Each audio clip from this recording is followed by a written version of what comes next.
horror movie. Horror. Man, But anyway, wait a minute. I'm wrong. It's a home video. It's not a horror movie. You should watch it, Ibrahim. Straight to video. It's a straight to video movie. We could do a podcast on that over on Horror Research 31. Then if you guys want to do that, No, thank you. I'm out. Yeah.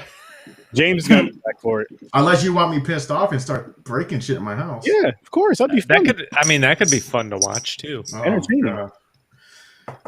Worst movie. But anyway, how's it going, peoples? Anybody out there? I just realized we're live. Hello, people in movie land. In movie land, Facebook land, whatever else you're at. We got a crazy one for you today. Like two very different films. Very different, and just I'm gonna tell you guys like this. One film I had no idea what the fuck was going on at all. I knew the concept of it, but it was still weird as shit. It's like, you know, there's one movie. It reminds me. I don't know if you ever see that movie where they just follow a camera with a plastic bag floating around. Oh yeah. That's It's like a documentary. American Beauty. Well, it's like a doc. Wasn't that in like a Katy Perry music video? No, it's everywhere. I think that's where they sold it from. But there's some kind of documentary out there where they just record a fucking paper bag floating around the city, and I'm like, oh, so it's this type of film. Like, it's like when you're in film school and they say make some piece like that speaks to people. It's like poetry through film. Yeah. And art in that when people go to the jazz clubs and they do that speak poem shit. You know what I'm talking about? Yeah. So that's what it reminded me of. But this was like, it's that on steroids, yeah. Yeah. The only way I describe it is that it's like pure cinema. Like if you could just tell a story through images only, that's what this film was trying to do. And there are other films like it, but I feel like this one is one of the best, like ever for me. Like it does what it's trying to do so well that, like I said in the last week, it really made me think about film in a totally different way after seeing it, because it's just so like, wow, like there's nothing here. There's no characters. There's no nothing. But I felt a lot. I felt something really powerful in the thematic thing it was trying to say, and it just kind of blew my mind. I didn't go that deep in, like you. But in my head, like I couldn't guess, like I want to say what it's about. So basically it's like almost every scene is like they're going back in time, kind of. So it's kind of showing, like, to me, it's like the course of nature and technology building. So, but it does it in reverse. Like, okay, here you are now, and here let's go slow backwards. And even with the first film part was the rocket ship exploded. Yeah. And you see the flame. You're like, what the hell's going on here for like 5 minutes? It's just a fucking so orange long. flame. It's and you're really like, what's long. going on here? You see little pieces, and you see it start building back together. You're Yeah, like, okay, I get that. I mean, that intrigued me immediately. Like, I couldn't tell which way time was moving, actually. Yes, exactly. That's the feeling I had. That's why I was like, I sent message in a thing. I was like, yo, I feel like I'm traveling back in time or something. Yeah. I mean, and I had flashes of that throughout the entire movie. Like, which way is fucking time moving? I can't tell. Yeah. That's what my problem was, man. I had no idea what was going. I'm just like, what Aaron, does he have me watching? I thought I was watching the wrong movie. Did you take my advice and get super, super high? Yes. I can't smoke, so I was hoping this would really freak you out. No. Okay, I'm going to tell you why. It's the wrong drug. He needed shrooms or acid. Well, I'm not doing that. Maybe acid, yeah. Yeah, I think that would blow your mind. Anything that puts you on a back trip. in time. Yeah, exactly. He was like, you'll feel like you're there. Yeah, you'll feel like you're there in the spaceship. I met this really nice old lady. Yeah, I feel like the theme of the film is just like, it's about human beings and technology being in conflict with nature and like where that's going. Yeah. Because like this was before, like, you know, the climate change stuff is like kind of out there. It's been out there for a little bit, but now it's like really accelerating. I feel like that's kind of what this film is kind of about in a way. It's like human beings and the way that we're using technology, and like, you know, you see it all the time in this film. There's like people, like I think there was something with chickens, I forget. Yeah. And then like, you know, you see like a nuclear reactor, and then you see like that great sequence where there's all those buildings that they're destroying. All that stuff is in conflict with nature and with humanity, and it's not going to work out. in the way it is going right now, and there has to be a rebalancing, or else, as we see at the end, we see a fucking thing explode, and it's just like you see it and you see it and you see it. You see the explosion of this ship, and it just keeps going and going and going, and it's like, this is where we're going if we don't get back in balance. I just figured it out. I just figured out, Ibrahim. You know the future. You said this movie. Watch this. This is what's going to happen because the shit's going down right now. Yeah. Yeah, it's like one of those TikToks. People are doing the fucking time traveler guy talking and doing future shit. I'm like, what the fuck's going on? Like, I was watching this movie. I like halfway through it, I started tuning out because I'm like, this is the same thing over and over again. No joke. But I mean, like for the first 20 minutes, I was enthralled because watching them just kind of show humanity in reverse. And honestly, watching shit blow up is cool. Watching it in reverse is mind-boggling. Yeah. Like the destruction of buildings and stuff like that. And then I tuned out for a little bit and then came back in. But see, kind of, it made me think in some ways that I haven't thought before, but while watching the movie, certainly. Just like the panoramic sky views of the large cities, and then all of a sudden they're showing like a circuit board to a computer. Like, fuck, man. It's kind of the same thing. Yeah, it is. It looks exactly the same thing. Like, it's like they made the streets. That's like how we do it. This is how you run fucking connections, like circuits. They're like, damn. It was crazy. I one scene I did tune out too, where I lost interest, like, and I started zoning out, looking at my phone and shit. It's the part where they're going back in time. It was just all the people walking in the streets, like the old couple walking backwards and shit. They're walking backwards really slow. I started losing it. I'm like, I'm looking around. I'm trying to pinpoint everything in the scene. Yeah. I'm like, is there something cool? Is like some old lady getting hit by a car? Am I missing something? So yeah, nothing. It was just them walking backwards. I'm like, okay. Dude, that was screwing with my head too. Like this entire film is just time lapse in reverse. Yep. I kept waiting for it to not be in reverse, but the entire thing's in reverse, and it was blowing my mind. Honestly, people staring at the camera was starting to freak me out. That's why I told Aaron. That's why I told Aaron to get super high, because I wanted to hear what it gets his really personal. It gets really personal. What are you looking at? Why are you staring at me? I was just confused, like the whole fucking movie. Like, what the fuck am I watching? Like, what did he pick? What is this about? Nothing was for me. It's crazy. That's how confusing really Aaron thought it was the wrong movie. Yeah. I really thought it was wrong. Like I thought it was like a fucking like a YouTube channel that it just hit, and it was just a bunch of shit just going backwards. Like, what the fuck? Like it was like they took the title and they made like a thumbnail, but it was totally not the same fucking movie. That's what it felt like to me. I was just like, what the fuck? I go, James, am I watching the right movie? He's like, yeah, you are. Like, he thought he was getting punked. Hey, I get, now that we're rolling, how do you pronounce it again, Ibrahim? It's KOYAANISOATSI. KOYAANISOATSI. KOYAANISOATSI. Yeah. I said like Scotland. They say it in the movie. Yeah, that didn't help me. I heard him say it. It did not help me at all. It's right here, people. By the way, okay, we got to talk about like the music for this film is fucking incredible. And from what I understand doing research, Philip Glass, he's basically like a composer, but like before doing films, he did like, legit shit or whatever. He didn't score movies. He thought that was beneath him. This is probably one of the first things that he scored. It's unbelievable. And we've heard some of these scores in other movies. And he then did other movies. He did like the score for Candyman, and he kind of was like, okay, I'll do movies. But this score is unfucking believable. Like as a piece of music in and of itself, if you just listen to it without some of the other movie stuff that's kind of makes your mind get blown. It's like, it's crazy. It's so good. It's some of the, like the Igat Prio, when all the buildings are collapsing, that stuff is like so powerful for me, just listening to that. What I was actually, well, yeah, obviously the music was the heavy part of this film. From what I was reading, I guess Philip Glass, originally he divided the film into like 12 different sections.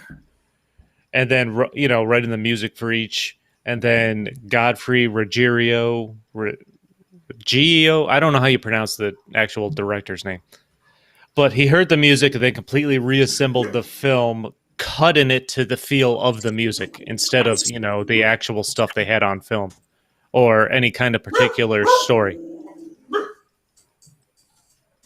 Yeah. So this movie was made to the music. Yeah, for sure. And you can really kind of feel it in a lot of the sequences. They're just so like in sync and powerful.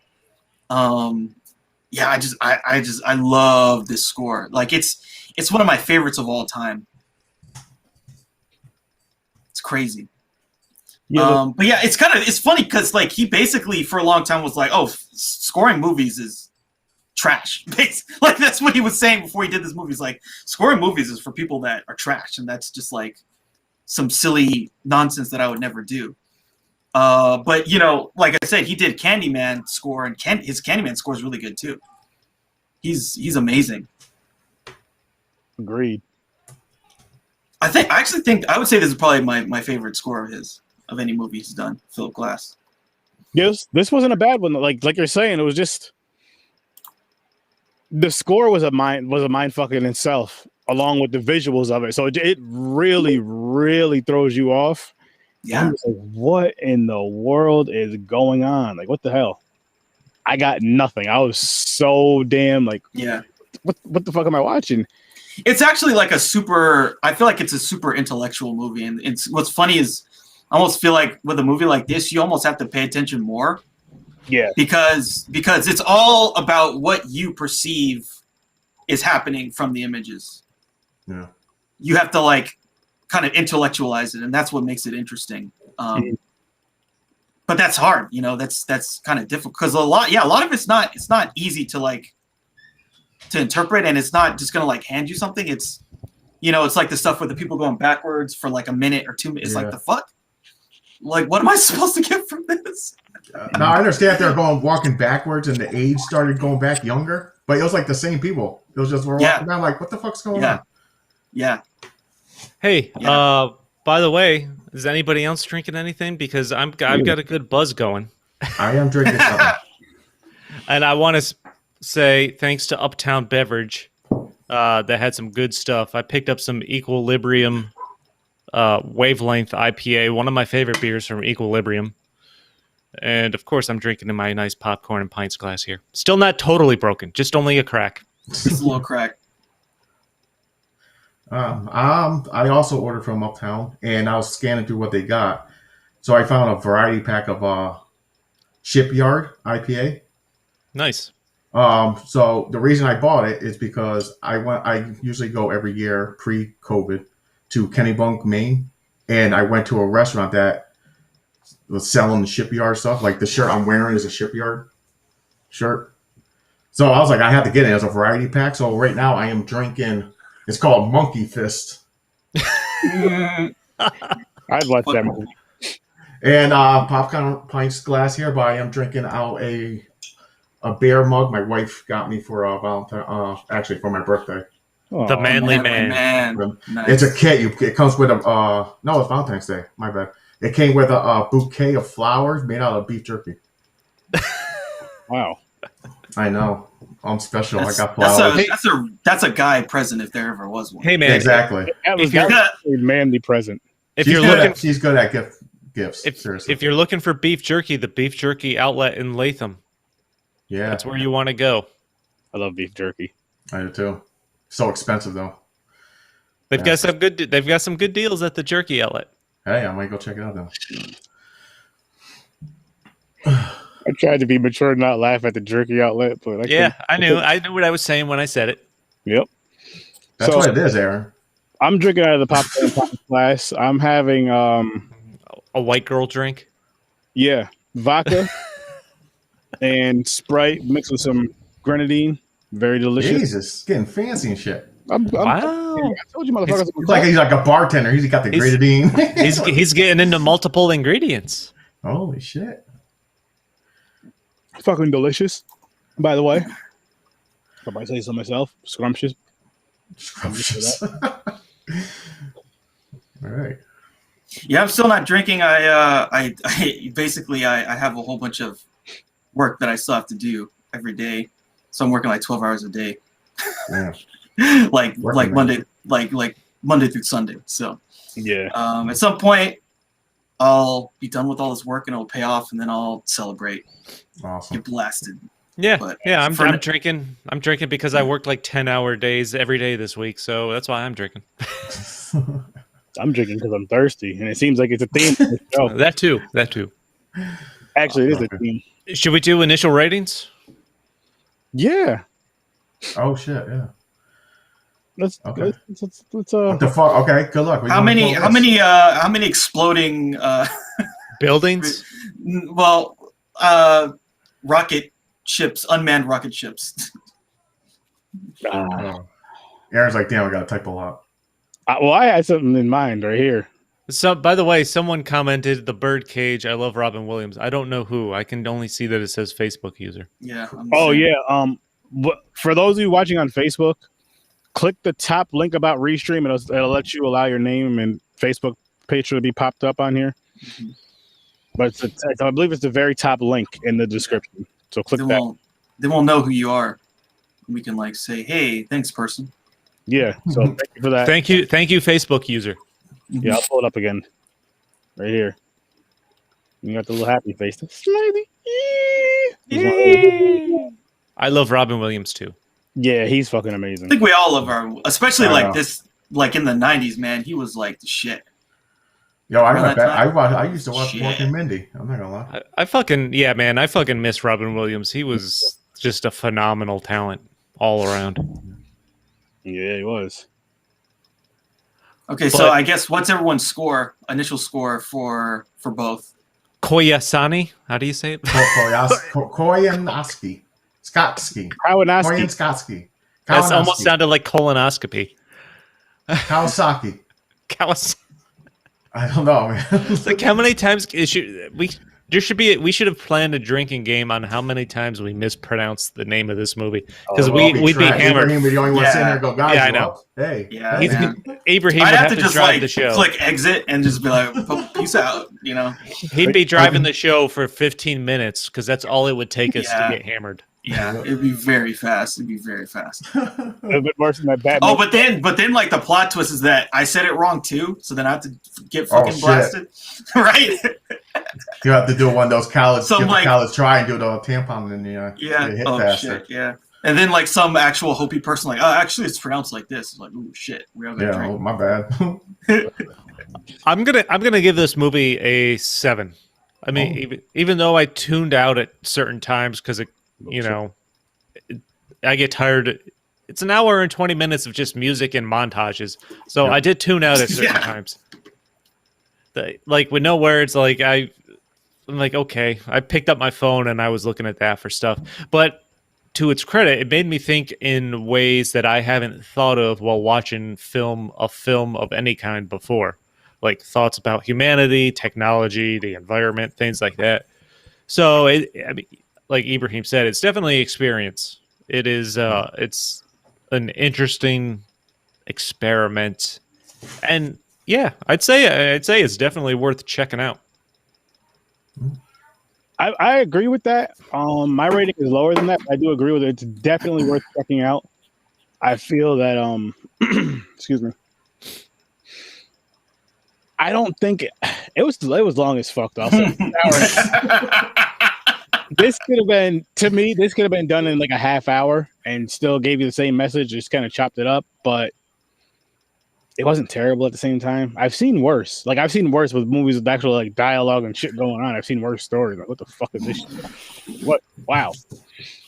So I'm gonna give this movie a 4. And that's not necessarily a bad rating because you guys know I go with the negatives. So so I'm gonna give this one a 4. All right, I will go next, and I will give it a 6. I agree with what Chris said. It does make you think, and the only reason I gave it a 6 and we gave it higher, but that one scene, the old people walking backwards, is just That's where I got lost for a second. I was like petting my dog, looking at my phone, and shit like that. So Now, petting your dog is that a right term? Yeah. Aaron, yes, it's I was live. walking the dog. I can't say the real stuff. Don't want to get kicked off. You know? Got it. It's a euphemism. Yeah, there you go. But yeah, it's a weird one. But I can see what Aaron was saying too. I could partially agree with him. This is something like if you're in school and they bring in pop in one of those fucking movies you gotta watch. Like if you went to like you're in like learning film, you're in the class, and like here you go. Yeah. Here's a half-hour show. Watch this. They could have chopped it up and made all the scenes in a half hour, you know, but it quicker. But this brings in more intensity though, because it's longer, so you see more of each scene longer, and it makes you start thinking about it. So that's why I think it should be a full movie, not the half-hour thing. But yeah, definitely a 6. It was crazy. I was like, what the fuck? It made you like start second guessing shit. So yeah, that's my score. So for me, if I had to think about where I rank this film was like in my like top 50 probably of all time. This movie is one of my favorite films ever, like ever. And like I said, it totally blew me away when I watched it. Because I've never seen a film that tried to do what this was doing that worked like on this level, like where I really like had a connection with the theme of the film without there being any characters. Like there's no like dialogue, there's no plot, there's no characters, it's just images and music. And both of those work together to like actually create a coherent idea. That fucking blows my mind.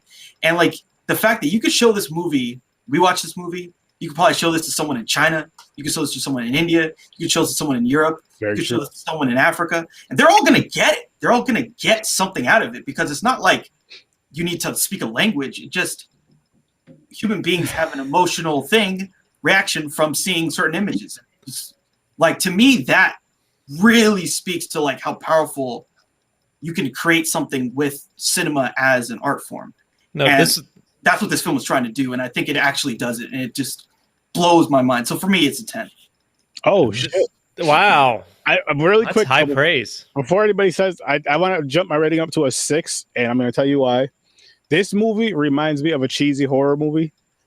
It makes me like this movie a little bit That's more. a weird way to justify that. It's quite a segue, yeah. It's if you've ever seen it's a movie about a rubber tire that's killing people. The movie's called Oh shit! It's called Rubber. Yeah. It's just a lot of scenes of the tire just rolling somewhere. Yeah, that's true. Your comparison is making it sound worse than it is. No. But I'm saying how it's all going in like a certain motion. How it's going in that motion. This is like that tire's like going in this motion, and it was just a bunch of weird shit and confusing shit. And I believe this music in it was fairly similar. I might be fine just thinking that. I don't remember. No, but Ibrahim made an interesting point that I actually didn't even think of until he said it. Is this movie is like cross cultural language barriers, everything like that. It's not like this is getting released in other countries with terrible dubs and subtitles. I fucking hate that. Like, you know, where the sound's way off in a different accent and shit like that. Like, this is something you, like, filmed once, you don't have to go back and adjust anything and then release it worldwide. That is a interesting aspect, I think, to consider. Yeah, it is a universal in the way that it approaches communicating its ideas. Like, any type of person, as long as they're sort of have the same cultural things that we have, can understand what this film is trying to do. It's all about how they interpret it. But it's not like it's in English or it's in Spanish or it's just images and music and the feelings that you get from consuming those things put together. Which, yeah, I mean that's what cinema is at its purest level. I got a question for you, Ibrahim. Do you think this movie has a few different stories? Say one, you watch it regular with the sound and the visual, right?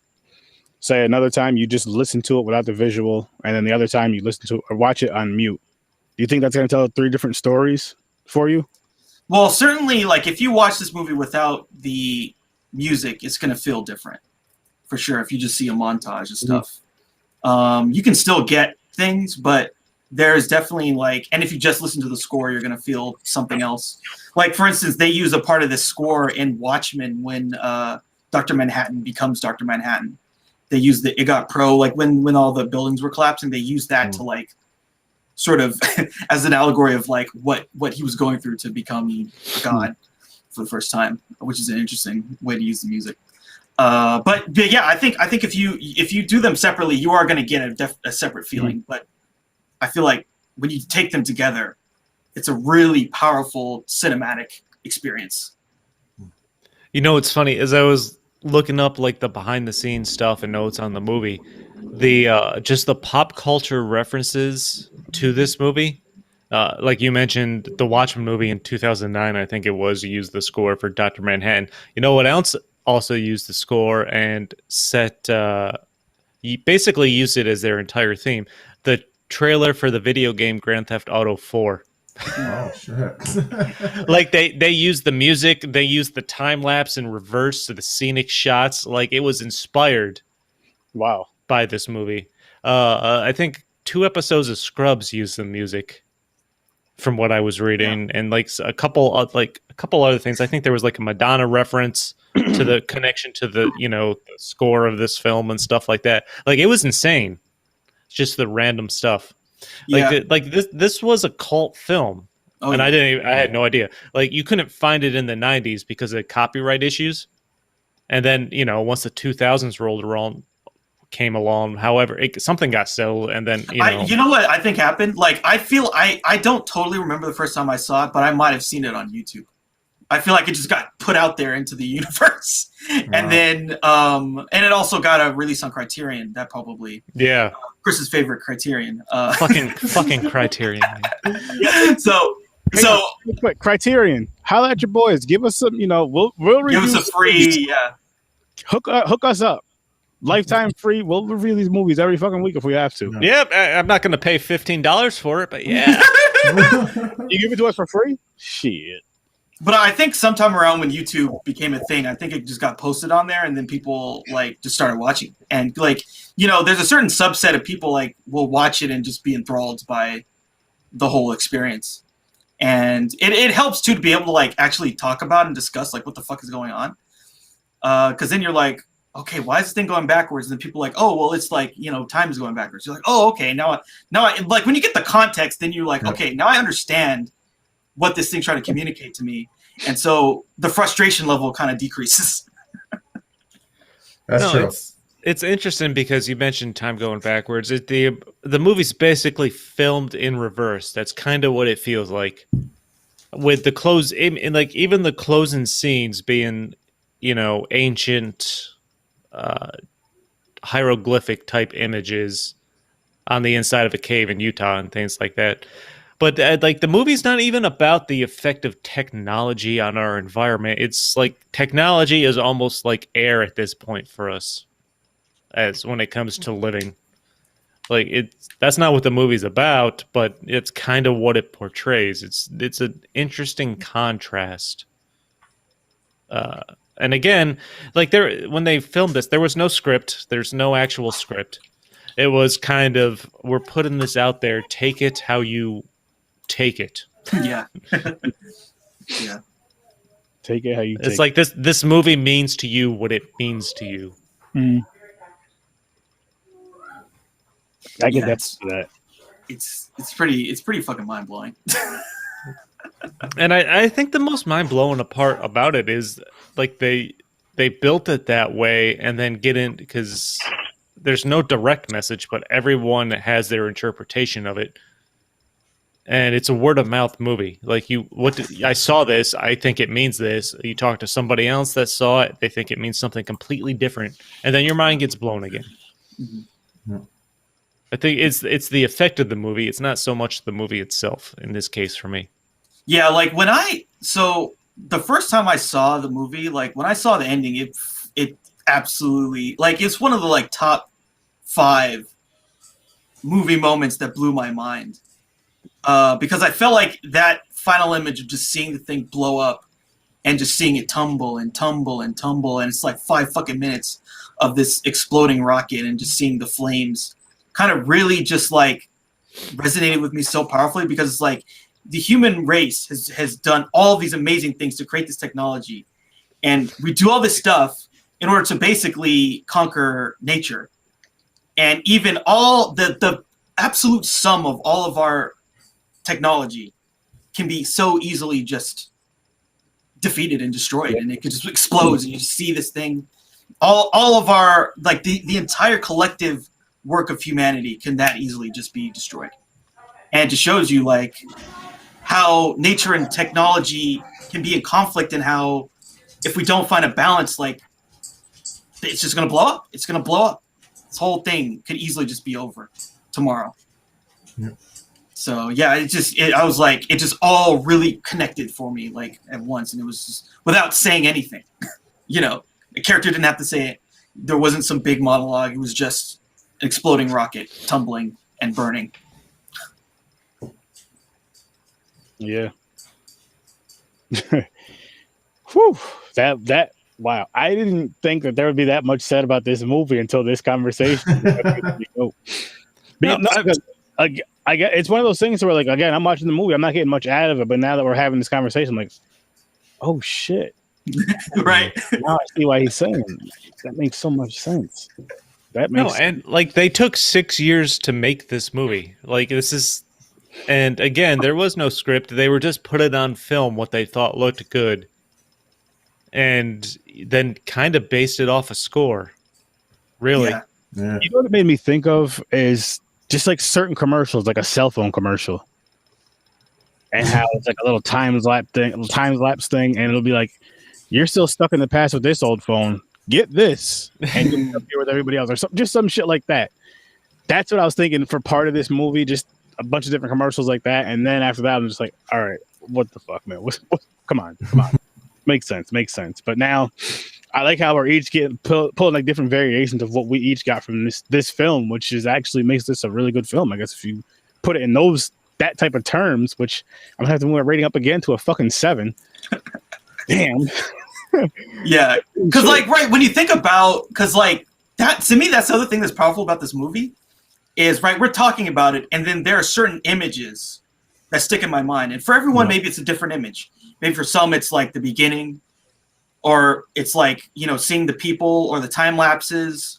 I can tell you mine right now. It's the army plane going backwards like this. Yep. That fucking, I was just like, holy shit, that's a powerful fucking My first thought was, this is a powerful fucking scene right here. This is fucking more like so much fucking power in that scene. Like the first thing, the rocket ship right at the beginning stuck out to me. Like I can't figure out which way time is moving, and it was, I could feel like my brain hit the front of my skull. I'm like, I don't know where this is going. Yeah. And I mean, obviously, because it's an hour and 20 minutes, I zoned out at parts because that's too long. But I mean, there was that like the fucking 747 scene, the airplane scene. It's literally the longest scene in the movie, where they're just showing the airplane at like Los Angeles airport. I think they filmed it, just the front of the airplane moving at the screen, and it like turns to the side, and then all of a sudden another one picks up. There was one scene where they were in a car factory. They were showing the manufacturing line for like car engines. Yeah.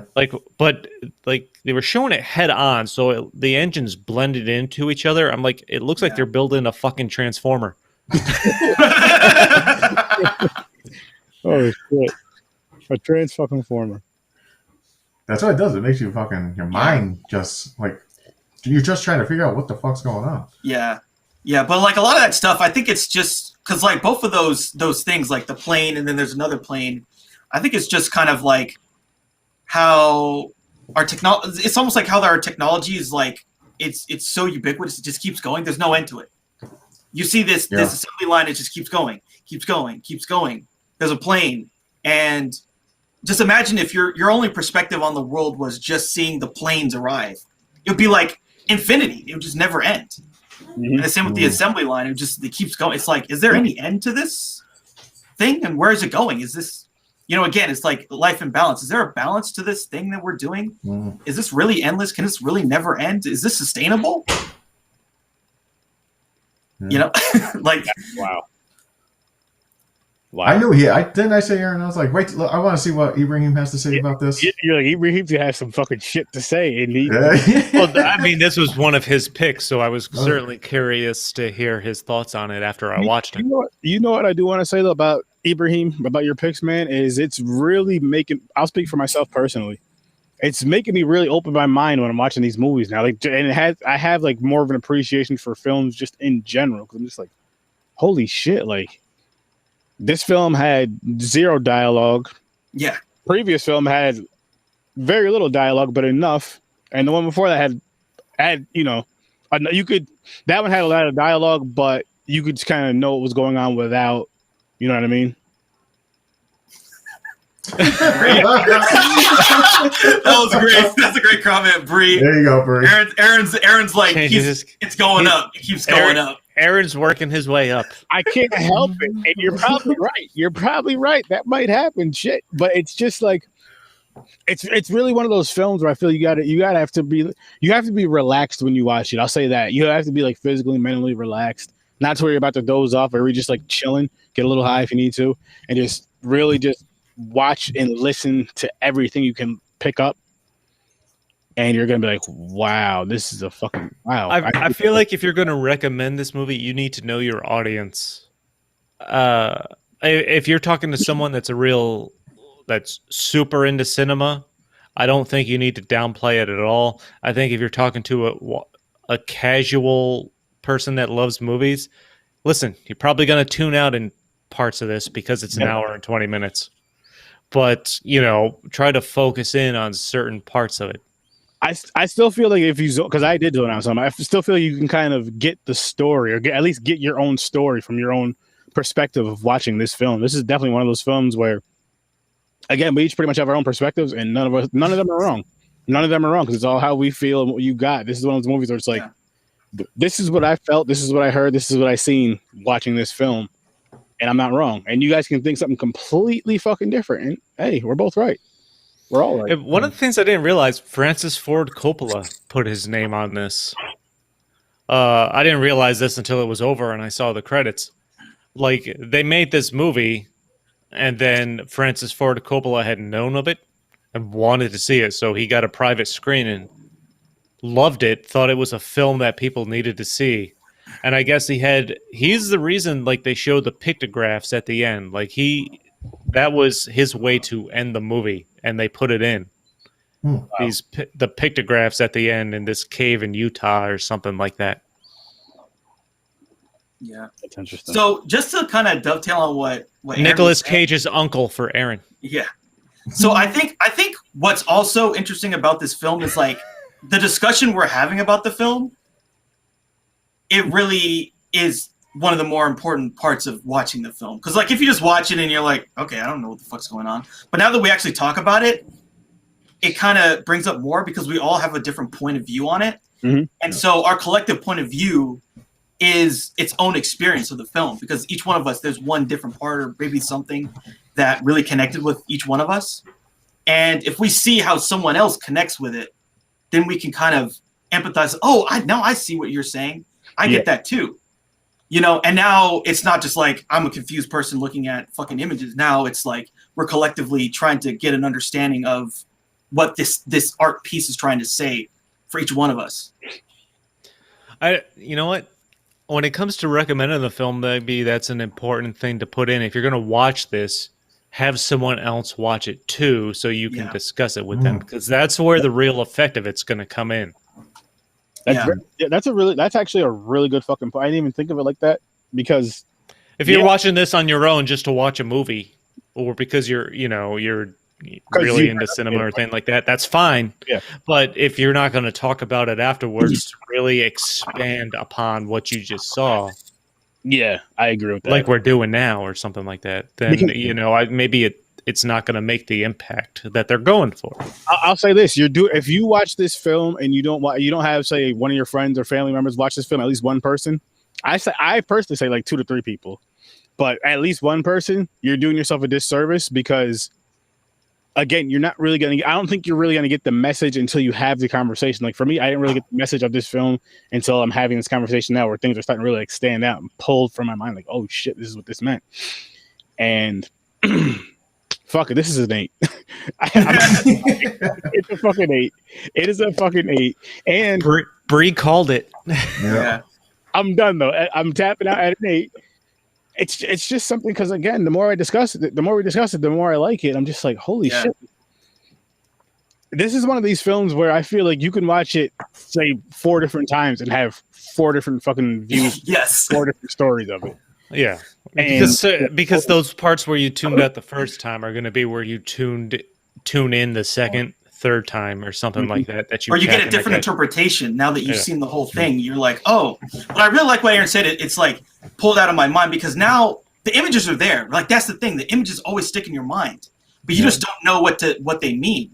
But then when you talk with the people about it, it's like, oh, now I understand why I watched an assembly line for like 5 fucking minutes.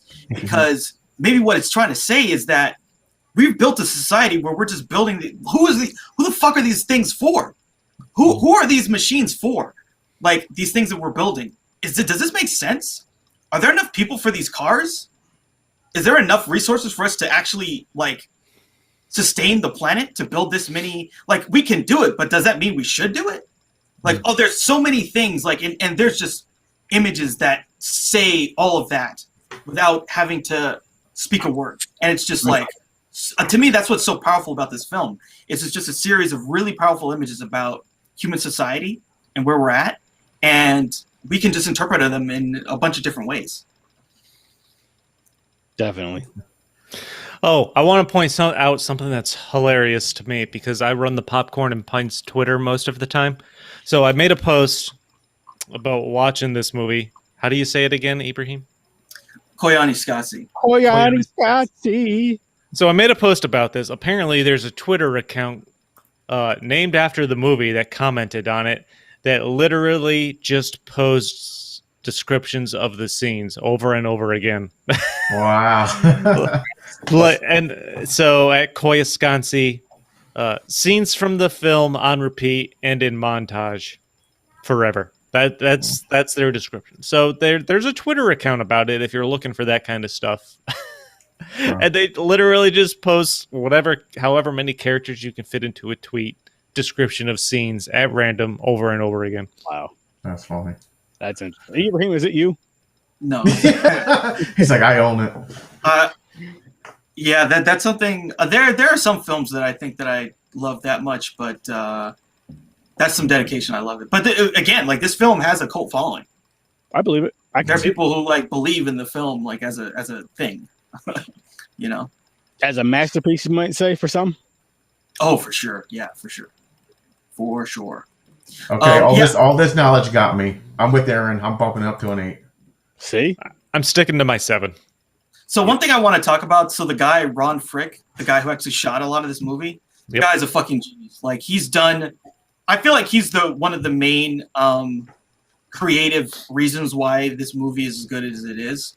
He's done a bunch of other films, and he then directed on his own this film Baraka, and then he did another one in 2011, Samsara.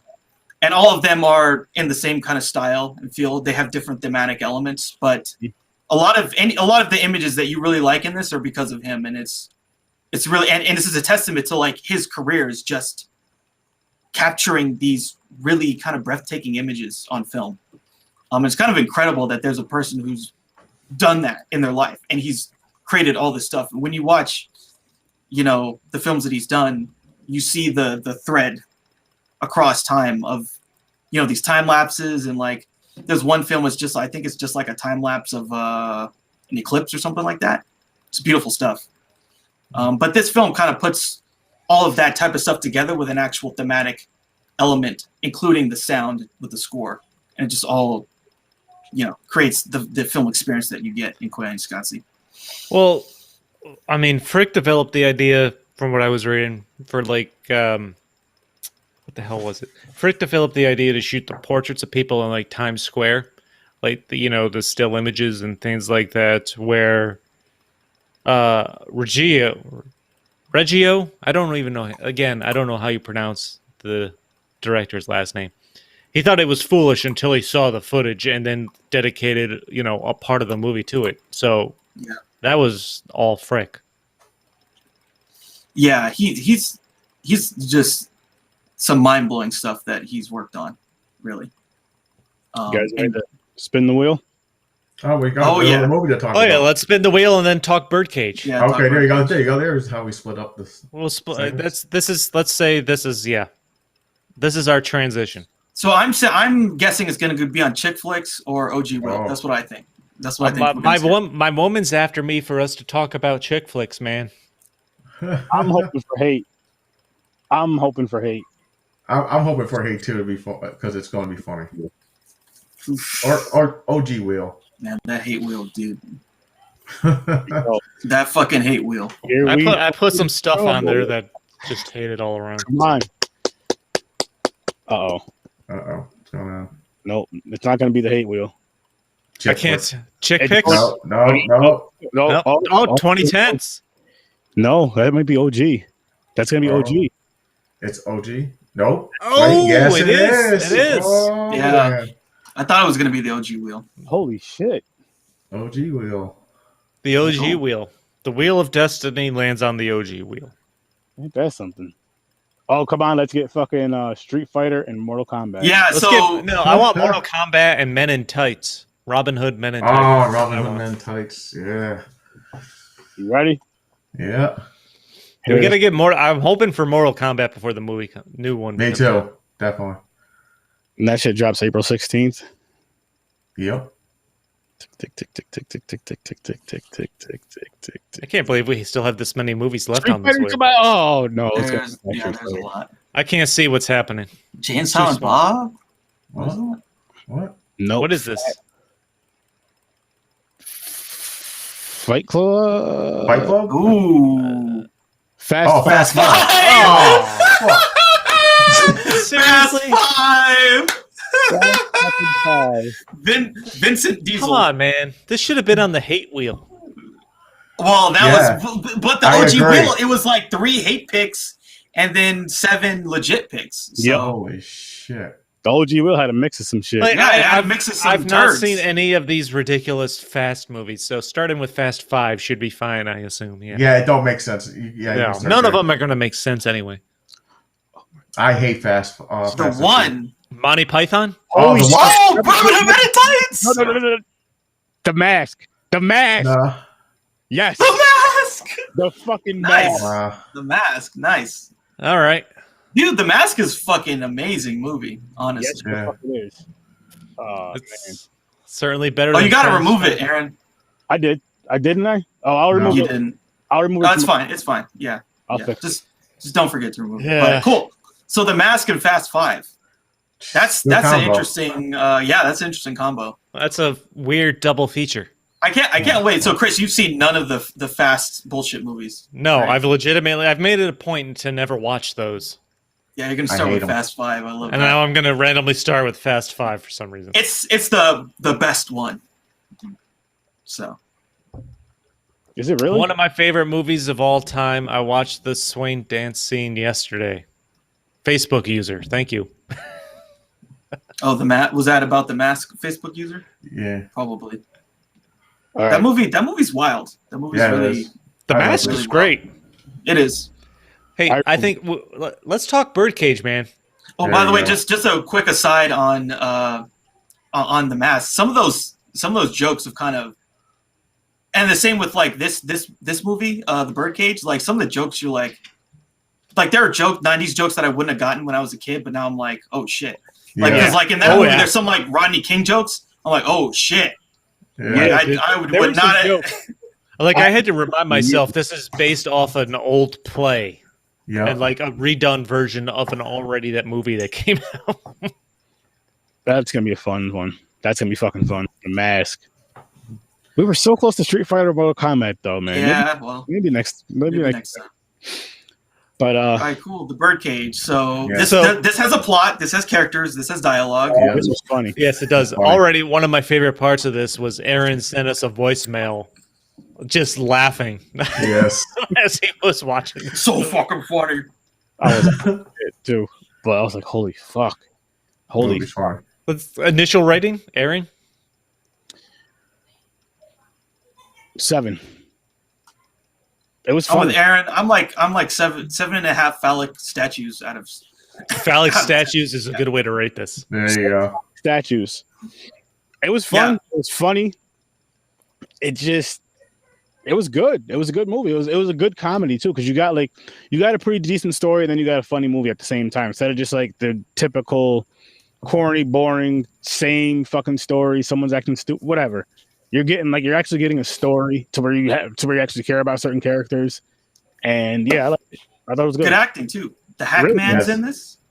Really good acting. So yeah, 7. I'm gonna give it 8 phallic statues. I liked it. I didn't watch it so long. I watched it and it was like the first scene you start laughing. It's just how they play the characters, especially Lane, like Yeah, Nathan over Lane, dramatic, over the top. way over the top. Hank Hilarious. Azaria, dude. Hank Azaria is like Hey, oh man, ridiculous.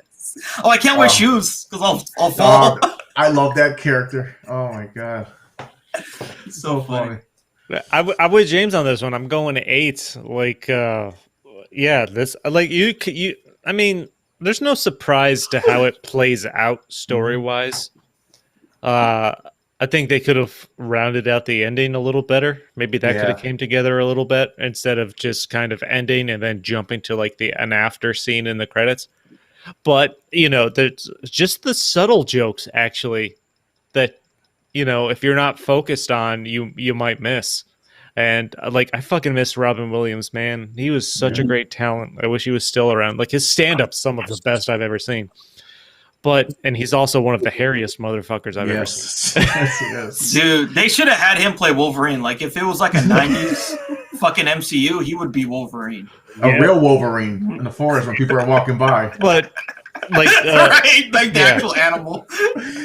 Nathan, and I love Nathan Lane. He's great. I feel like hilarious. he's basically the same character or person in everything he does, but it's still good because there's just a slight enough difference to the fit the story that he's in. But Bree, yes, R.I.P. Robin Williams, absolutely. Robin Williams. Yeah, Legend. he's a fucking legend. But yeah, I'm going 8 on this. Ibrahim. Yeah, like I said, 7.5 phallic statues. 7.5 statues. Phallic statues. And something that stuck with me that I just as a real small part, like he goes when they're having the dinner scene and he needs to write that note to Val's, his son's real mom, not to come in, and he's looking for a piece of paper. Opens the cabinet and he's holding the phallic statue by the junk while he's still looking. While he's still looking for the paper and looking around, and then puts it back in the cabinet. I was cracking up. That was a funny fucking part right there. And the dude, like, he put his shoes out and kept falling all over the place. Oh yeah, Fucking you don't Hank never wear shoes. Hank Azaria, man, like you don't think of him anything other than The Simpsons until you see that he's an actual actor. The only other thing that really comes to my mind is the great ass scene in Heat, where he's on the receiving end of this like iconic fucking line from Al Pacino. People don't remember this scene? Okay, No. Gotta watch Heat again. But Al Pacino does this thing where he just like screams in his face, where there's this whole thing where like he gets involved with the wife of a criminal, Hank Azaria's character. And then he's like, "Oh, why'd I get involved with that bitch?" And then Al Pacino's like, "Cause she's got a great ass." Oh, that's what that's from. Yeah. Oh, shit. In your head, it's all the way up it. It's just like this classic '90s Pacino thing, and Hank Azaria's like, "The fuck?" That's like his reaction, like, "What?" This guy, I wasn't expecting that from Ibrahim. Wasn't expecting that. No, dude, I've seen a bunch of scenes, like imitation scenes based on that. But I don't recall. I barely remember the. You've never seen the scene, yeah. Yeah, that's like classic over the top Al Pacino in the '90s. Yeah, But- this movie was good. I've never seen it, and it was like I really appreciated it now. Yeah. Like seeing it now, because like you could tell they're really trying to do something and like kind of like show that. Just because they're basically a gay couple that raised this kid, and they care just as much as anyone else, which would have, like, at the time of the 90s would have been like a fucking mind-blowing thing. Like, now today we're like, oh, that's like, of course. But back then that would be like, that's pretty out there. It was, and it was an interesting dynamic because honestly, like, my least favorite person of this movie was the son for most of this movie. Oh, he was an asshole, by the way. The son's a bit of the big time asshole, yeah. Yeah, man. It was almost like he was the villain, and then there's legitimately Gene Hackman, who's like the uptight Republican, you know, hardcore. He plays that type of character a lot. Yeah. I feel like so I was just kind of waiting for the end scene where he accepts it and like, yeah, this is who I am and whatnot. And that felt fine, but I still felt like he owed more of an apology to fucking Nathan Lane. Yeah. Character-wise. Yeah, for sure. I mean, it's a tough situation because, like, these situations definitely happened where it's like, I don't know what to say. Like, I want to, especially like when the parents are like really the opposite. They're like not, when the person's marrying someone's parents who are like not like really open about it, and you're like, what the fuck do I do with the situation? You know, I want to marry Alec McBeal, but Alec McBeal's parents are crazy. So how can I make the situation work? That's another thing. Like, I didn't realize it was Ally McBeal in this as the main female character. It took me like a few minutes because I was like, who the hell is she? I knew immediately. I knew immediately, but I was like, dude, she looks. It's like the way, like, if you just saw, this is kind of fucked up, but it's true. If you just saw the Renee Zellweger now, if that's all you knew about her, and then you saw Renee Zellweger like back in the day when she was big, you'd be like, that's Renee Zellweger. Like, it's a totally different person because reasons. But you know, like, yeah, she looked like a fucking child in this movie, just like like a 16-year-old like in the fucking Catholic school or some shit. Wasn't she like 17 when she first met him? He was 20 or something like that. Like that's another thing in the movie. I don't know why they settled on the age 20 for the son and like 19 for her character. Because they clearly look like they were at least like 25 or something like that. Yeah. I'm like, what difference does it make? Like, that was a little ridiculous. Yeah. I mean, you could definitely say that he was older than her. Yeah, but Aaron's got to be holding a Sprite bottle because it's blending into his. Yeah, it's an invisible Sprite bottle. It's pretty cool. Got his purple drink. It's magic. No, red tonight, no purple. And I was watching this, and like part of my mind is focusing on like what would actually fly today that is getting by in this movie, like without an issue. That's true. Because I remember actually someone was talking about this. I was listening to some other podcasts and they were talking, and they're like, "Oh yeah, this movie, it's problematic." And I was just like, "Holy shit!" Yeah, but that's like, just, you know, that's just time, you know. And I mean, dude, they dropped the F bomb, like the other, like not F used to get, like the F for gay people, like multiple times. It's like, whoa, that's, I don't know if that shit would really fly right now, but they just like drop it multiple times. I mean, there's that. It's not even just that, like in portraying Gene Hackman's character, because he's that like super conservative Republican, anti-Semitic, anti-black. Yeah, there was that thing about we have to change our last name so it's not as Jewish. Like, oh, like, whoa. Like he hitched his wagon to who he thought was going to be the next president, basically, and then that guy dies in the bed of a black hooker. Yeah. So that's a storyline. Like there was like, I haven't watched this movie in like honestly, that's years. the most believable part of what would translate. Honestly, I honestly think that could translate just fine to today. People would still laugh at it. It's gonna be a little over the top, but that stuff kind of kept happening. It's the A story plot with, you know, the couple where they wouldn't drop the F-bomb. the mannerisms would be less kind of, you know, articulated, maybe be less flamboyant, maybe less funny. I don't know. I think how it was used though, it made you think that's what they had to go through. It wasn't like they're just like a regular guy walking down the street just dropping the bomb. They were using it, but how they were saying it was like It makes you portray how it is to them. It is. That's why I started thinking about it. It's like the N-bomb for us, Ibrahim. Like they amongst each other. I mean, that's very accurate. Like there's like they even police like who can say that kind of stuff. Which I respect it. Hey, you're right. Hey, I'm not white people. I don't know what you guys have yet that we can't call you guys that you guys call each other, but let us know. We won't say it anymore. I'm fairly confident there's probably not an equivalent word. No, not yet. Not yet. That at least that I'm aware of. I have no clue. I wish I knew. I wouldn't say it, but I just wish I knew. I mean, sister fister. What? Where did that come from? I knew I'll get Aaron. Where did that come from? You say like that was just for Aaron. I'm concerned that came out at all. Right? Just like immediately. Sister fister. That comes up a lot when me and James talk to you. That's why I told it. I knew I was going to get him off guard. Holy shit, that was fucking funny. Oh man. Whew. No, but like, I mean, even GLAAD, the gay and lesbian alliance group, came out in support of this movie at the time. Yeah. Because, like, for going beyond the stereotypes of the characters you actually see, like in the 90s, that was huge. Oh hell yeah. Dude, in the 90s, this is light years. This is fucking light years. This movie is really way ahead of its time.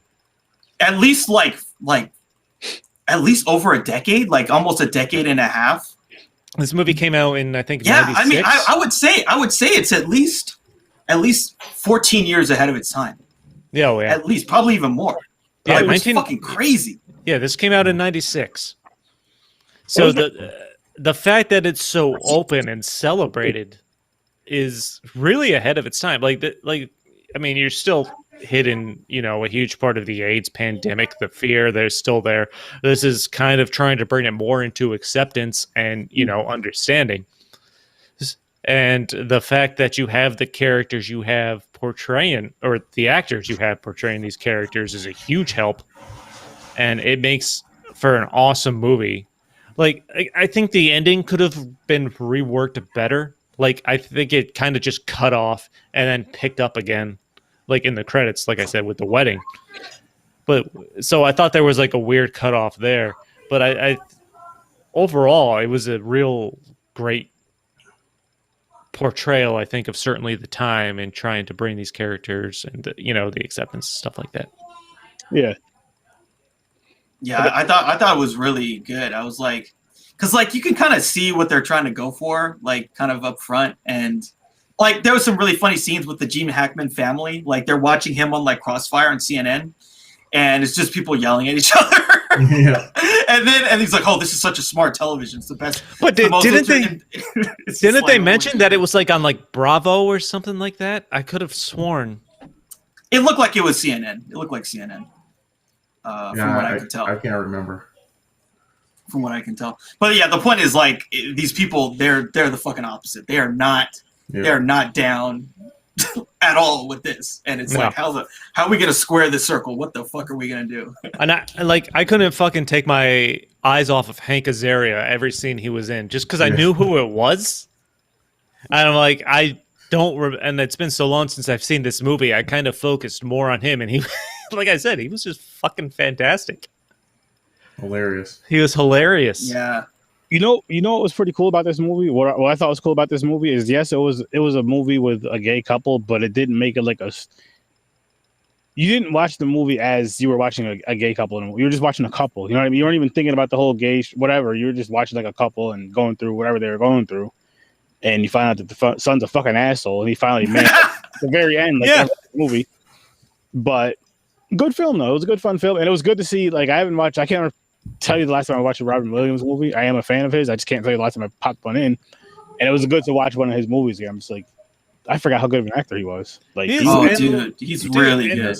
He improvised. Good Will Hunting. Yeah, and he improvised. When it comes to comedy, he improvised so much. Like, I read a line that the director required that between the scenes with him and Nathan Lane, he required at least them to at least film one scene, as written, and then they would film a bunch just, spontaneously, off the cuff, things like that. And I don't know what's what in the movie. I like when we get off the cuff stuff. I think that's like the best when they're just like, yo, that whole scene right there was fucking improvised. They're just like, holy shit. Yeah, I love that scene when he was like, "Oh, you got to walk like a man. You got to talk like a man. You got to put, you can't butter your bread with your finger out. you gotta just put. And if it doesn't work, just throw it away because you're a man. You don't care." I was dying. Walk like John Wayne. And then they get into this fight with some random guy who's like has twice Robin Williams' height, and he gets punched in the face. Yeah, the scenes where he's trying to show Nathan Lane how to be a man and butter in the bread and things like that. Yeah, that was fantastic. I can't believe the Miami Dolphins went for it on 4th and 3. He's like, was that good? That I don't know. Yeah, I don't know. I don't know either.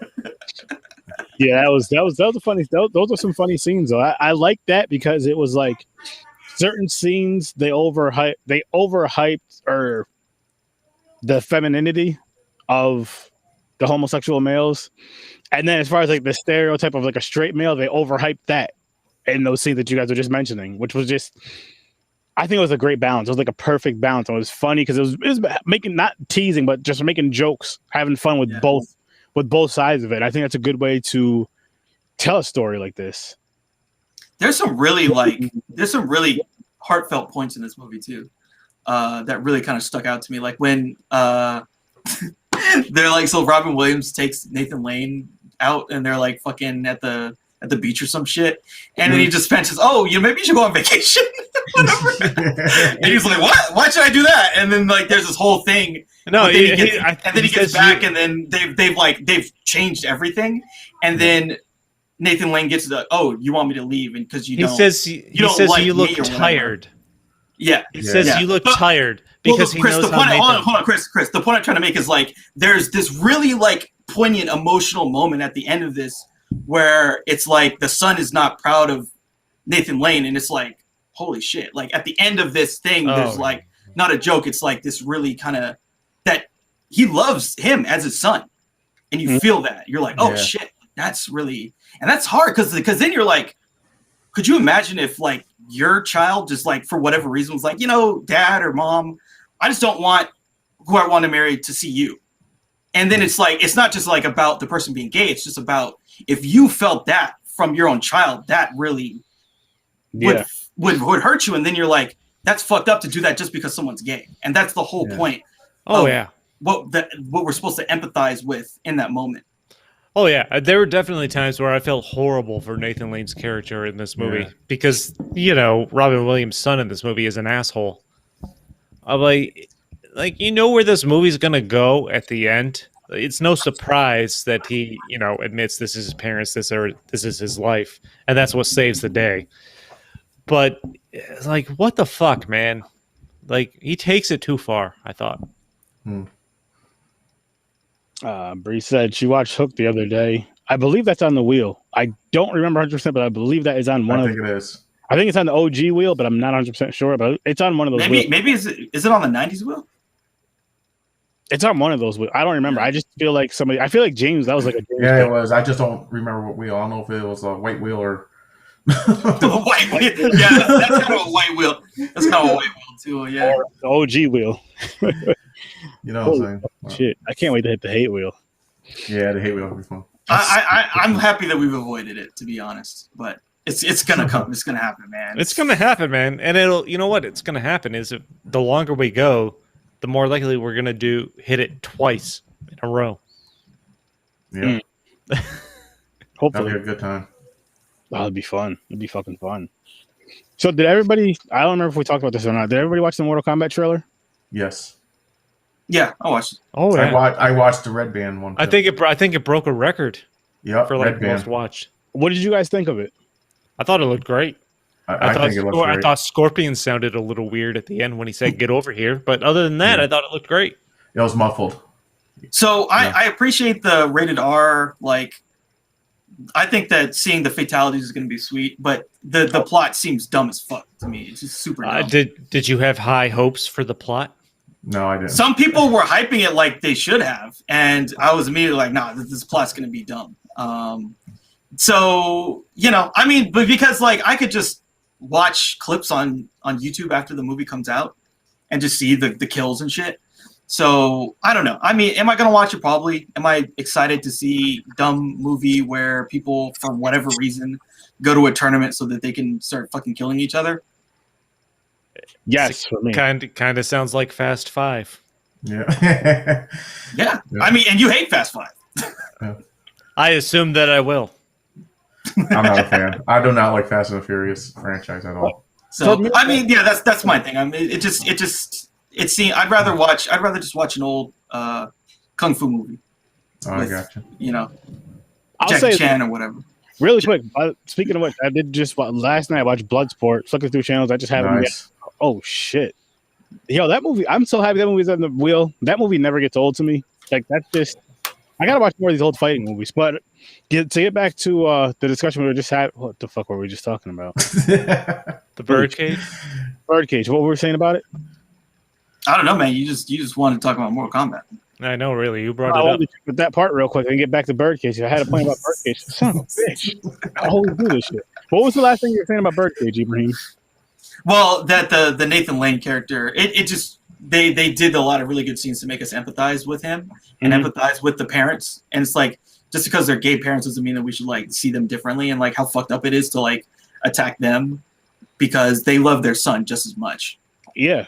I feel, but that makes you kind of dislike the son even more though because of what his fathers put him, did put themselves through to help benefit him. Yeah. Wasn't there, especially at this end part, that whole thing with meeting the parents? I was thinking, fuck that. If they don't like me, fuck them. Yeah. Simple as that. Ain't none of their business. What I'm doing, shit, fuck it. As long as you treat their daughter good, that's all that should matter, right? But they had. When this movie came out, Nathan Lane hadn't officially actually came out. Like, yeah. So I don't think it was obviously. I don't think it was a surprise. But I also like the chemistry between Robin Williams and Nathan Lane was fantastic. Like I thought it was such a fun pair to watch. In fact, I think Robin Williams was actually cast as Albert, Nathan Lane's character originally, but asked to be the other character, Armand, instead. And that's when they brought in Nathan Lane. Wow. And I think that's when he got jealous and he was like, I gotta be that character, so I'm gonna make Mrs. Doubtfire. Look at Mrs. Doubtfire.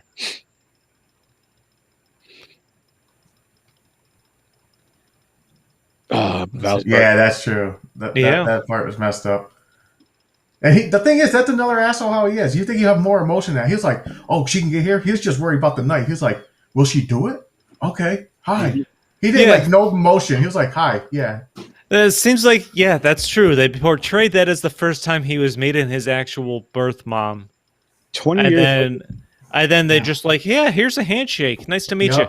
There was no story. I mean, not that they really needed anything, but there was no story of like, what the fuck happened? I mean, yes, the father is gay, so what? But what the fuck happened between you and your child? Like, why weren't you there for your child? They kind of just passed it off like she had a career and just said, fuck it. Like, she gave up entire possession of him to Robin Williams' character for just to have her life, basically.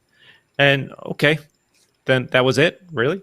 Yeah, they kind of don't address it, and they kind of play it off for laughs. A little bit. They glossed over that a lot. She better be paying that damn child support, though. I'll tell you that. Yep. They don't tell you that either. You should tell something. Like, no backstory. Yeah, that's so weird. Like, she had no problem with it. She was like, oh, okay. Like, out of the blue.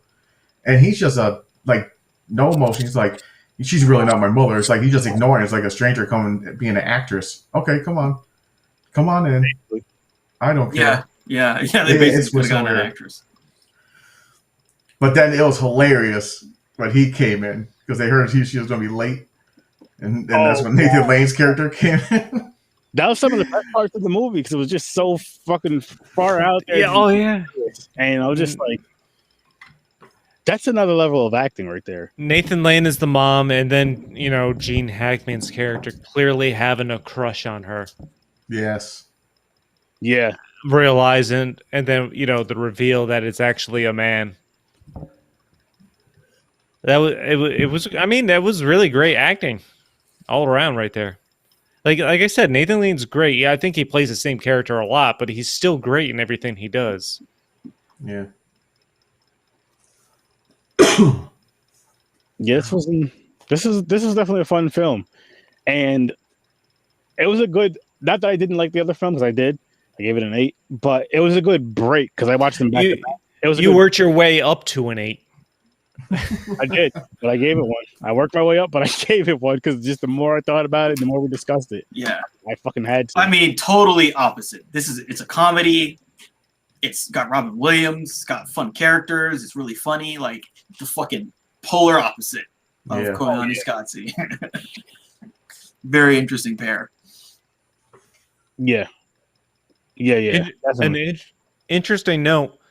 I said Robin Williams was originally cast as Nathan Lane's character, so Armand was originally going to be Steve Martin.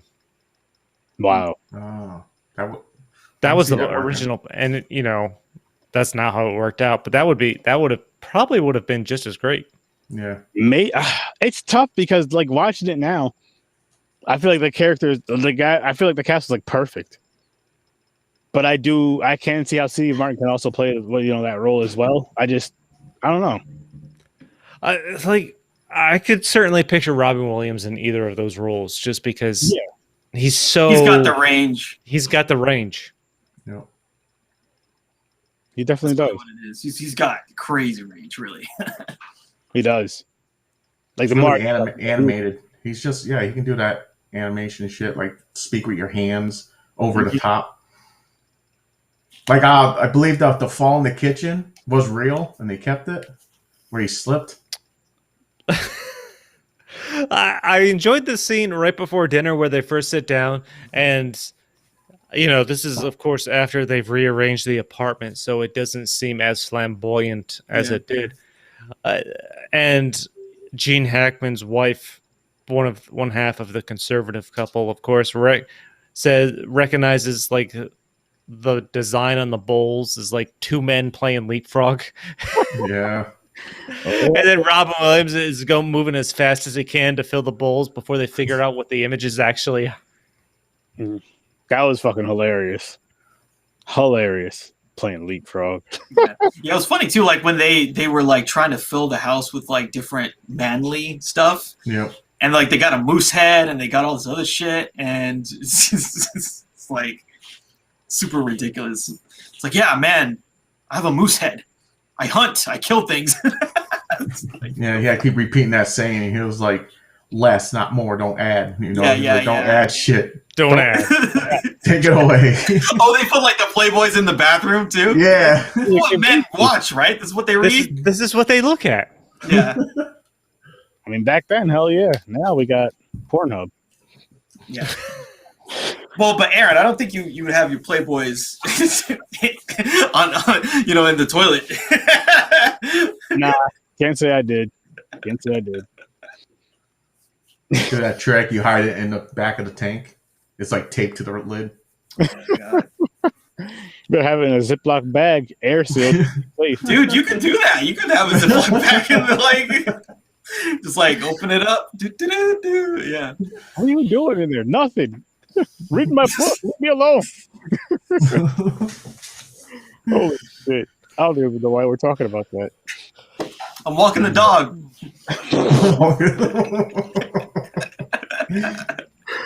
Holy shit.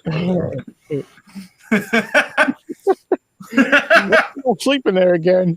All right. I'm coming. Wow.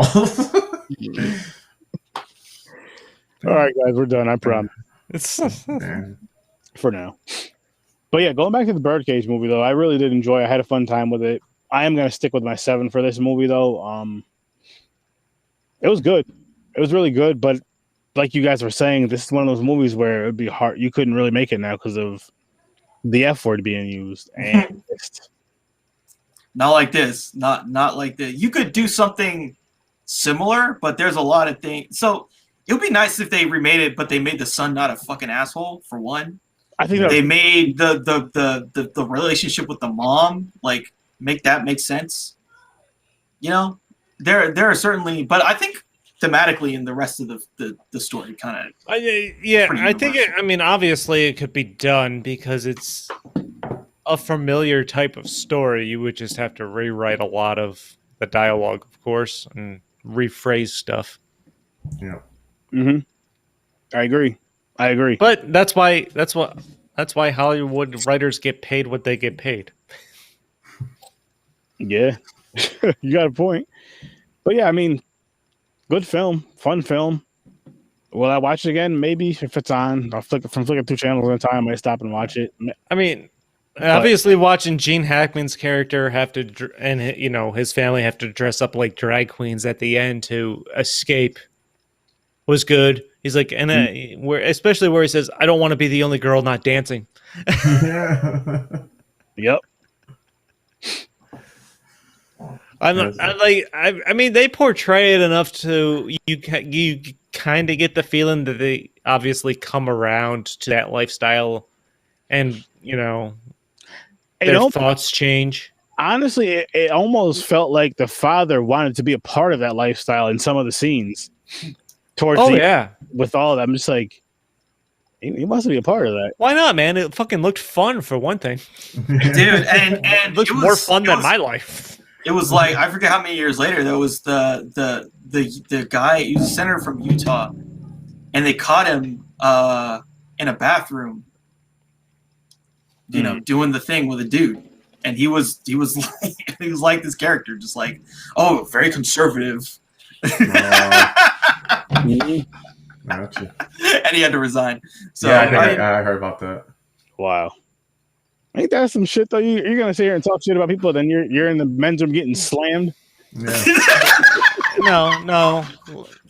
If you're, I believe the term glory hole comes up in that scenario. But yes, there's no glory in those holes, man. I don't think that was what it was. It was like call a person in an ad, meet me, and he would like tell the person, meet me at this airport.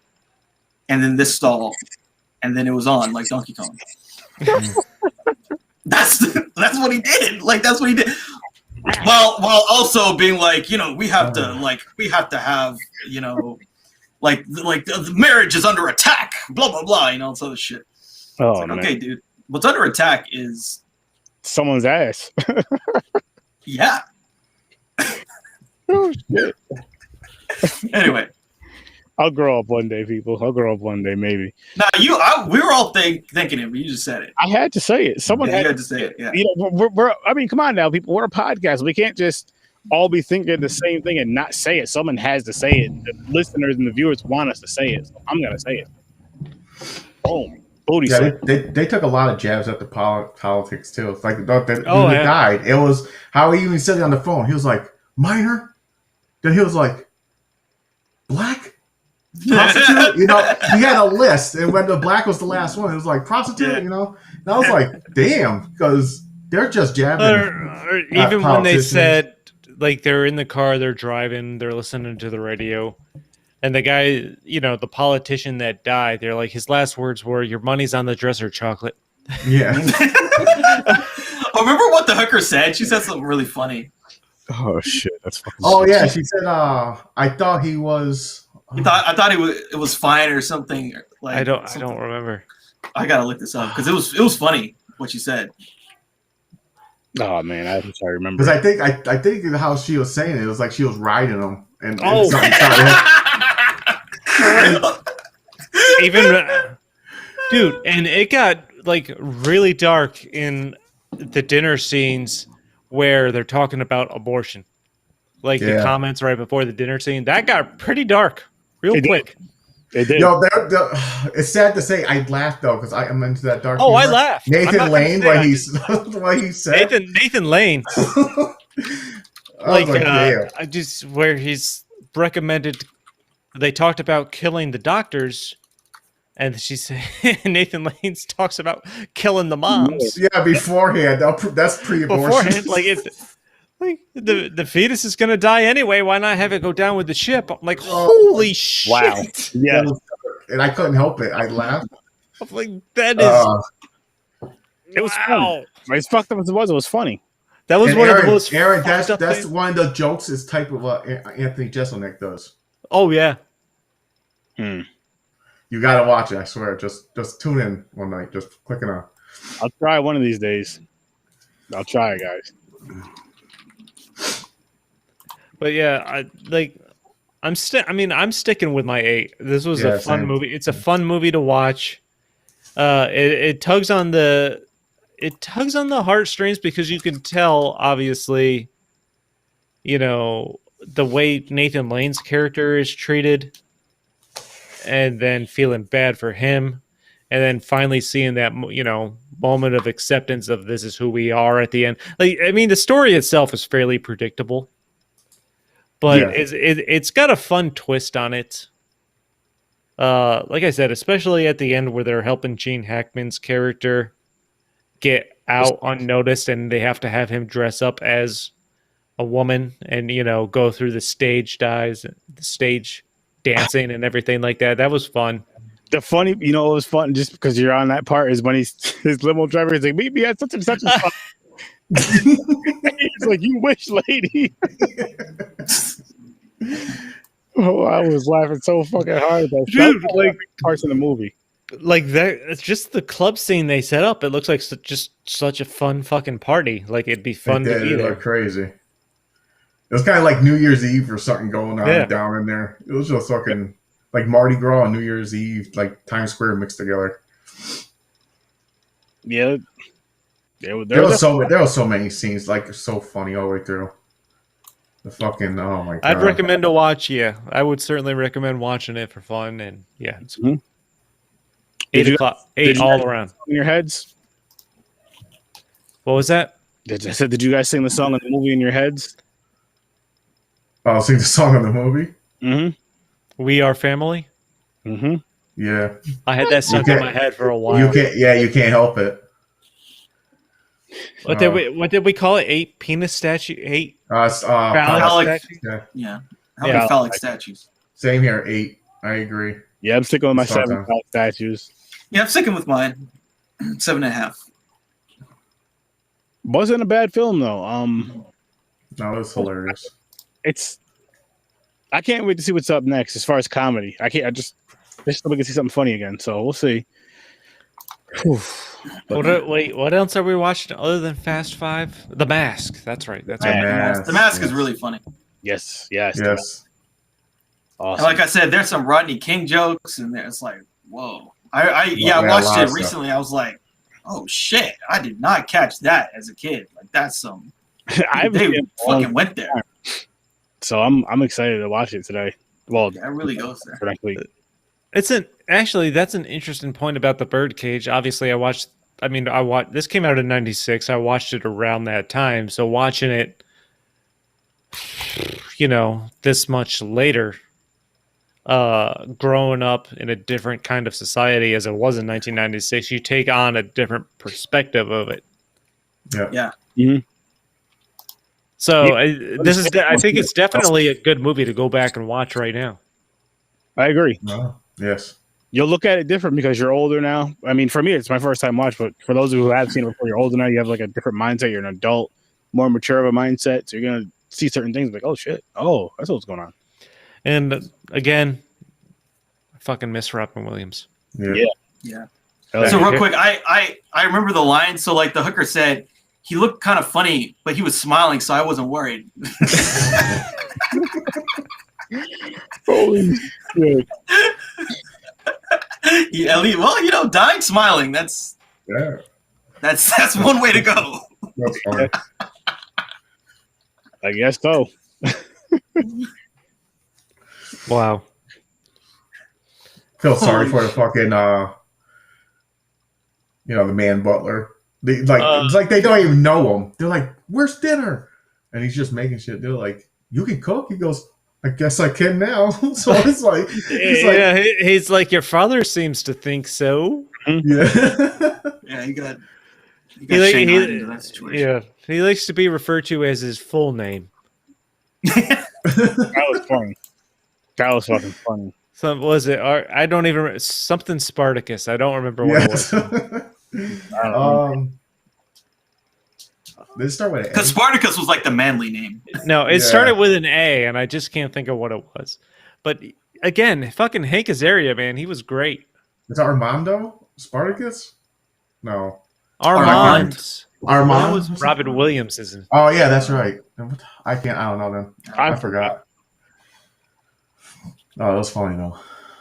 Something Spartacus. Yeah, it was a funny movie. It was definitely a funny movie. I can't wait. I'll definitely watch it again. Especially because my wife likes it and she's seen it. So, like, hey, you want to watch The Birdcage? You might actually sit down and watch the movie. There you go. Will she watch y'all. with you? What is it? Will she watch The Mask with you? I think so. I think that's another movie. One of the movies she's probably seen before. There you go. Yeah, next week we get to watch Fast 5. The Rock versus Vin Diesel. Wait, is The Rock in that one? Yeah, he is. Yeah. Okay, I might actually. That might be fine. The Rock is Dream Crush. At least I like The Rock. I think basically everyone's in this one. Well, maybe. I never seen Agador? Fast 5. Agador Spartacus. That's what There they you called go. him. Yes, that's it. Agador. Agador Spartacus. Yeah, that was funny. Spartacus. So back to Fast 5. I never seen it. I stopped after I watched 1 and 2. I don't know what Tokyo Drift was. Yeah. Then I didn't watch A anything mistake. after that. Yeah, I never watched anything after that because I couldn't stand them. I never liked Tokyo Drift, but Tokyo Drift is weird because that one's actually okay. So Tokyo Drift takes place after Fast 5. So the movie we're watching takes place before Tokyo Drift in the continuity, if there even such a thing weird. exists. No, Yeah. of course not, because Vin Diesel's an idiot and doesn't understand time. Yeah. So that movie is like in the fucking future. Like He can't read and he doesn't understand time. He doesn't watch. It's written 12 p.m. I Am Groot. Like crayon. No, yeah. Chronicles of Riddick. He writes, So they got into a fight. So The Rock and Vin Diesel got into a fight because I guess Vin Diesel's hella lazy or something. Yeah. Of course he is. Like, wasn't that the fight? Like he just like, oh well, I felt like The Rock was like, I just felt like his work ethic just wasn't there. Blah blah blah. And what's fucked up is so then they kicked The Rock. They kicked The Rock off of the franchise instead of Vin Diesel. Well, Vin Diesel fucking came up with it, right? He writes these piece of shit scripts in crayon. To be honest, like to be completely honest, like to say that this is written is kind of a stretch to me. No, I agree. You're saying Vin Diesel's writing them, Chris. You're giving him way too much credit. Oh, yeah, Aaron, that's what I'm saying. That's kind of what I'm saying. If Vin Diesel knows how to write, he's trying to write with a candle, which is no, he can't. First off, he can't read. I'm still convinced of that. But if he's writing anything down, it's definitely in crayon. Because it doesn't feel like they don't. So there are movies that are made like without really a script. Like they said that they do that for the Mission Impossible. At least the ones that are going to come out. How do you pronounce it? Kayasati? Yeah, KOYAANISOATSI. But these films, like the Fast and Furious films, they feel like it's just like throwing shit at a wall. It is. And they come up with ideas for sequences that are some of which are cool, some of which make no fucking sense. But there's no coherence. At least with like Mission Impossible, there's coherence. I don't even think they try to be coherent. They're just like, hey, let's just like take a car and then like I don't know if you saw the newest trailer, but it was like fucking pull the car through a fucking building on a grappling hook. It's like, what? Yeah. My question is, how much of the cars are involved in these movies now? Or is it there's one scene where they're driving a fast car, then the rest is like an army type? Dude, okay, so there movie? was. You mean like how many cars are there, or just like? Is it still based upon racing, or you just see a couple cars in the scene and they call it Fast Furious? Racing is like the racing's kid shit. Like we're not racing for fucking DVD players anymore. Like now it's, it's just like the latest trailer. It's like they're driving and then they shoot a grappling hook into a fucking like cliff. Okay. And then they shoot jets off of a cliff so they can like fly into a plane. It's shit like that. It's like there was another scene where they shoot a grappling hook into another like car, and then they pull a car through a building into another street. And it's not like half of it's real, half of it's like a CGI car at this point. It's like all fake. Oh yeah. There's no real cars anymore. It's just let's think up the craziest thing we can. There's kind of racing, but not really. like racing is the subtext. It's in the background now. Yeah, it's like, okay, we're gonna race with the bad guy for some reason. Like that's it, and it's just like there's a fake race that's put on because we got to meet this guy because he's a part of some underground. But they're pretty much secret agents at this point. Gotcha. Like it's fucking secret agent Cody Banks or some shit. Yeah, that's why I think I stopped watching it because I'm like, I'm using the title still, and it's nothing to do with racing really. Like, it doesn't really have to do with racing. I think Fast 5 is like the best one of them. Really? Is it just because how the action sequences and all that? Better, yeah. Fight and scenes and shit. Mm-hmm. Like the fight scene with The Rock and Vin Diesel is really good. Does he do the rock bottom? Oh yeah. Yeah, I thought so. He does it like every movie. It could be a Disney show, and he just pick up the little girl and rock bottom. You know, that's to be in. Yeah, the he does it every time. Yeah, he does it. I mean, when he's Black Adam, you'll see him rock bottom somebody too. It's just gonna keep happening. So, but like, the racing, it just has no real part anymore. Then maybe I will like this one. I don't know. We'll see. I think it's the best one for sure. Paul Walker's really good in it, and there's something about it that worked. But then after that, they literally just went off a cliff and they were like, "Fuck it." Yeah, they was like, "Fuck it." fuck logic. Fuck characters. Speaking of that other one, Paul Walker, rest in peace. Yeah, rest in peace to Paul Walker, definitely. I was up and down with these films. I liked it more when it was more about the cars and stuff, the fast cars and the women. After that, I would watch them here and there, especially if my wife wanted to watch them because she likes these movies, I believe. Other than that, I'm just like, if it's on, background noise type of movie for me. But we'll discuss that. I don't know if I've seen part 5 or not, but we'll discuss that next Saturday. Yeah, it's literally a background noise type of movie. Like straight up, it's just there. You look over, you see Vin Diesel, you look away.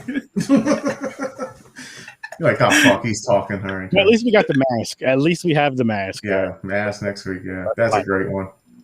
Another great actor, Jim Carrey. Oh, I fucking love Jim Carrey. Fucking love. Oh man, shit! I can't wait to do. I can't even tell you guys the last time I watched The Mask. It was probably. I think I watched it last year, actually. Teen years, I want to say, from what I can remember. Oh wow. It's been a long time. It's been a really long fucking time. Yeah, I think I seen it last year. I think I seen it on TV and I watched it. I just don't. I think it was on one of the 18. You know, HBO has like 18 channels when you have HBO. They do. It was on one of those, and I think I was like, "Oh shit, The Mask," and I kept it on. It was like a half hour started already. It was half hour in, but I just watched it. You don't have to watch the beginning. You automatically catch up. You know what the fuck's going on. Yeah, for that, yeah. But that'll be a fun one. That's next week. Yeah, it's gonna be fun. Fast 5. I feel like that's gonna be a movie we're gonna be talking a lot of shit about. So I'm excited for that. Oh yeah. Especially Chris. I'm not happy. I am not happy. I can't believe Chris is the first time he'll watch any of these movies is Fast 5, which is the fucking right dead middle. It's literally the dead middle film, basically. That's hilarious. That's awesome though. And what's funny too is Chris is gonna hate it and it's be like, oh yeah, don't watch any other ones because this is the good one.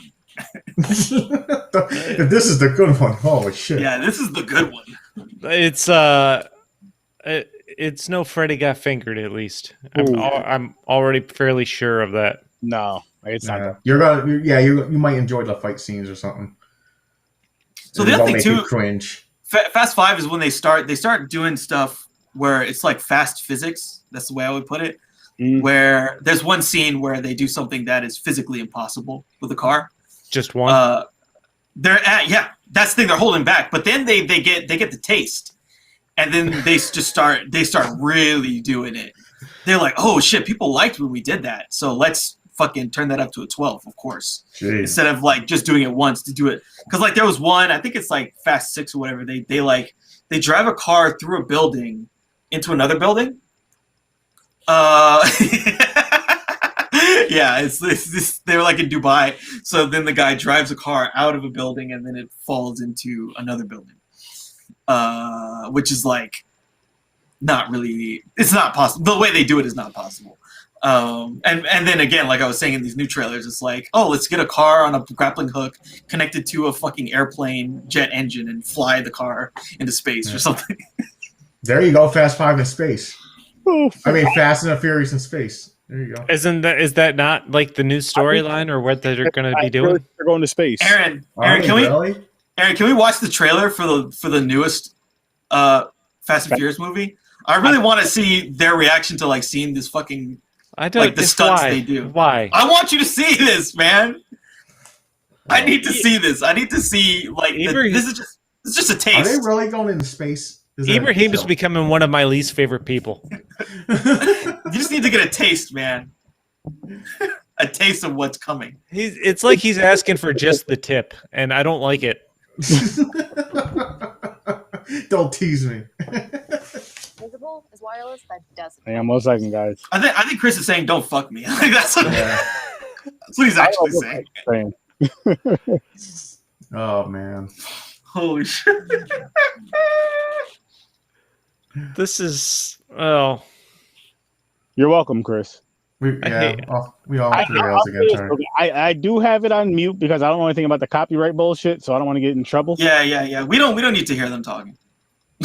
We definitely we don't need dialogue. It's like Koyaniscoatsi has no dialogue, but it's like you can understand things. This they talk and it makes it worse. It makes it less understandable. you know what what we should do if we can figure out what the copyright rules are. Write our own script and talk the characters. Oh my god, dude, that's free use. That's fair use.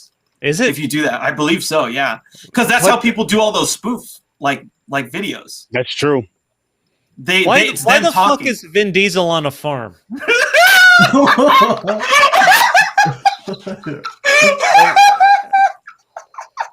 Like, what the fuck? No, because he can hide in the potato field in case someone's looking for him. Because his head looks like a fucking spud? Yeah, exactly. Oh my god! Oh my god! Dude, this is fucking awesome, man.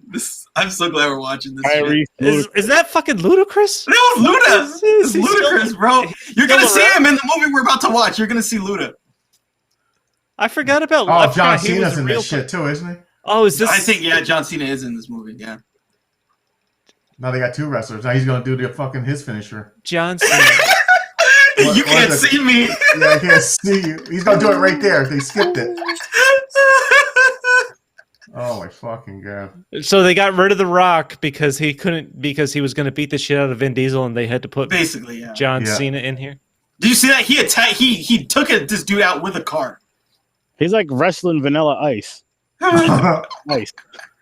That's John. Oh, dude, Chris, you see that? They're beating his ass. He must have loved that. What? I don't understand John Cena's face. It's like his jaw is so heavy, the rest of his face is trying to hold it up. Oh, that's what, that was Vin Diesel jumping out a window. Like, what the fuck? I can't wait to fucking review this. Oh my god! This fucking film. What the fucking? This is so random. They're at a wedding? I don't fucking know. This is a long fucking trailer. 4 minutes. What? How is this 4 minutes? There's not that much dialogue in the movie. Vin Diesel wrote the script. Exactly. You just proved my point. Did he really? No, I have no idea. I don't think. No, this might be too high level for him. Look at that! Was a fucking rocket. You see that?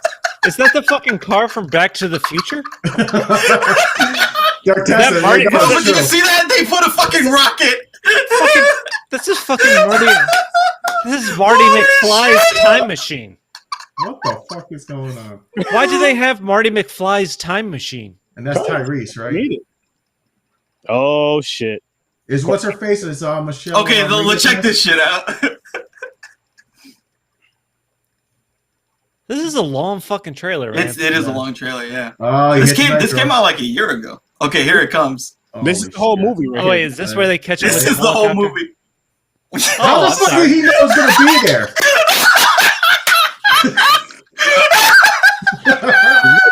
What the fuck?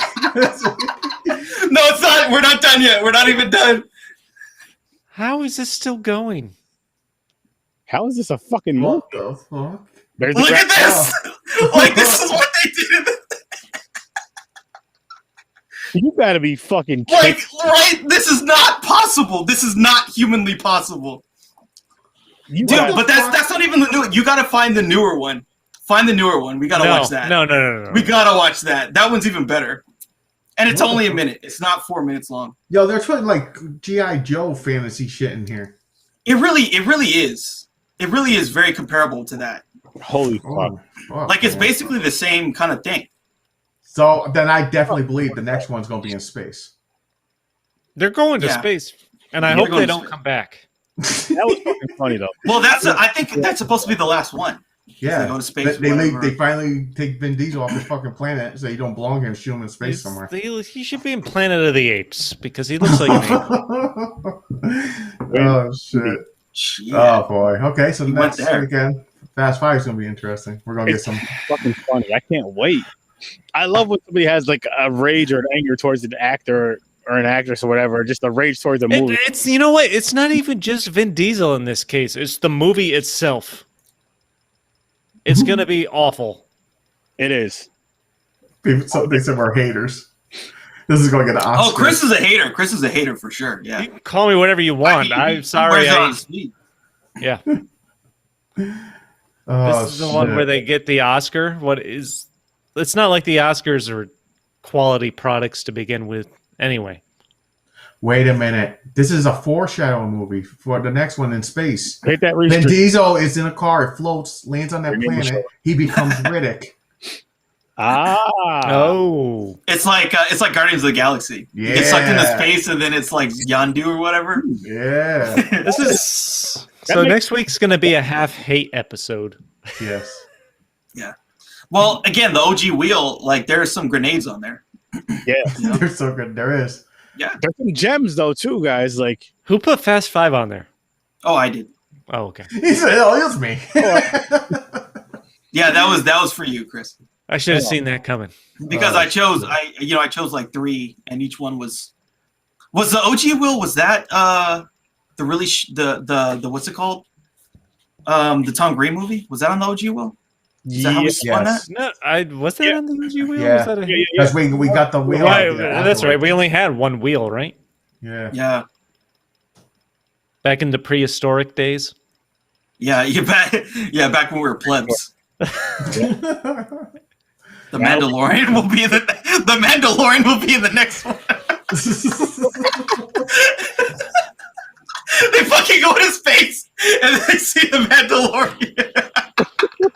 It's like Boba Fett and some shit. that shit. Now that's a crossover. Shit. Oh, there it is in the one Star Wars movie with Darth Maul, where the fuck they did the racing with the Yeah, the spaceship. pod racing. He starts fucking pod racing. It's like, Oh my god. Silver Surfer. I'm the fastest pod racer in the galaxy. Jeez. Go get him, guys. Like he works for a fit. Like that dude. You need to be careful with those ideas because that's some real shit. Yeah, Vin Diesel might be watching. He has nothing better. Yeah. Yeah, I know. He's like, that's a good idea. He's writing it down now. Actually, I'm wrong. He can't write. He's having his assistant. So Nah, write that down. He's doing the voice to text. And he's gonna have somebody read Voice it. to text. Yeah, Yeah. I am Groot. I am Groot. I am Groot. Tom, Oh, I am your Oh shit. What's funny though is like I could honestly see him like in the Mandalorian universe, Oh my god. which is fucked up. But it really it's so close because they're all like all the Mandalorian, like a lot of them like they deal with these gangsters and shit. And like there's the pod racing, like it fits. It fits. And for him, since he doesn't have any range, it's just like right in his wheelhouse. You know? Listen, we don't want that to happen though. We don't want Vin Diesel in anything else. And I thought you were going to say anything and then just stop your sentence. I'm No, still waiting for. you I'm know. still waiting for the best movie for Aaron is when a movie comes out where Nicolas Cage and Vin Diesel in the same one. Me and Chris. That's gonna be funny. Hopefully it doesn't happen. Aaron and I would have to get ripped. What would be worse for you, Chris? Vin Diesel and Nicolas Cage, or Nicolas Cage and Tom Green? Nicolas Cage and Tom Green. It's got to be Tom Green, dude. Yeah. Without a doubt. That Nicolas Cage and Tom Green. Oh my god, that movie would be fucking disgusting. You know what's sad? I could see those two together so easily. Yeah. That feels like a buddy cop movie. It does. Oh shit! Don't give him ideas. He's writing this one down too. What's fucked up is that Nicolas Cage is the straight man in that situation, and Tom Green's the zany, weird. He's shitting on himself. He's like, I found the evidence by jerking off a pig. You know, like that's literally the plot of the movie. And Nicolas Cage going around yelling out of nowhere, I'm Nicolas Cage, I can't act. Well, James, you saw his newest movie, right? His newest. He does not talk at all. He's a mute. Well, I wonder how much he made for that. Hopefully, he makes at least $1 million a movie. Whoa, way overpaid. Way overpaid. No, for real. I'm not even like, I'm saying that from a bit of actual authority based on people who like work in the business and they like make films, and they like the people who make the piece of shit movie that you see with him in it and he's the star. He gets paid that's his number, at least $1 million. No, it's more money than the budget of the movie. Listen, no, I mean he's cranking out 5 to 6 movies a year, but a lot, yeah. But still, and even though they're not big movies, they're big enough to pay him $1 million. And the thing is, Netflix has got a kind of a liking for him because he's the host of the Swear Show. Yeah. He got, that I want to watch. Willy Wonderland out. I'm like, I can see them coming out like, oh, Nick Cage, he's going to have a series. You could just have a whole fucking section, right? You just put in Nick Cage, and then what they do is because they're like all about analytics and shit. So then they pay to get Face Off. They pay to get these other fucking movies from what was that? Gone in 60 Seconds. They pay to get those movies.